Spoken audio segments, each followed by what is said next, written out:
সেকালের সিঁদুর পরা। বাবা সকাল সকাল স্নান করা হয়ে গেছে, এবার আমি সিঁদুরটা পরে নিই। হ্যাঁ, সিঁদুরটা মোটা চওড়া করে পরতে হবে। মা বলেছে যে চওড়া করে নাকি সিঁদুর পরলে স্বামীর নাকি অনেক আয়ু বাড়ে। আমি আরও চওড়া করে, একদম অনেকটা চওড়া করে সিঁদুরটা পরে নেবো, যাতে আমার স্বামীর অনেক বেশি আয়ু থাকে।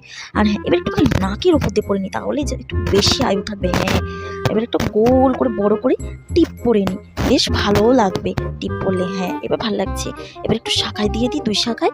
মা বলতো শাখায় দেওয়া নাকি স্বামীর মঙ্গল হয়। ঠাকুর স্বামীর মঙ্গল করো, ঠাকুর আমার স্বামীকে অনেক বড় হয় না। ঘুমটাটা দিয়ে কেউ দেখে না নেয়, তাদের ঘুমটাটা দিয়ে রাখি, কেউ দেখলো না তো কি। এখনকার মডেলিং সিঁদুর পরা। বাপরে, সকাল সকাল কে যে স্নান করে কি জানি বাবা। আর এই কানের গুলো, আমার কানটা পুরো ব্যথা হয়ে গেল, খুলে রাখি বাবা একটু শান্তি। উফ, আর এই চুড়িগুলো আমাকে এত জ্বালাতন করে না। উফ, শাড়িটারি গুছিয়ে রেখে দিই আলমারিতে, কে পরবে শাড়িটা? আরে বাবা, একটুখানি সিঁদুরটা পরে নি, স্নান করে এসছি একটুখানি।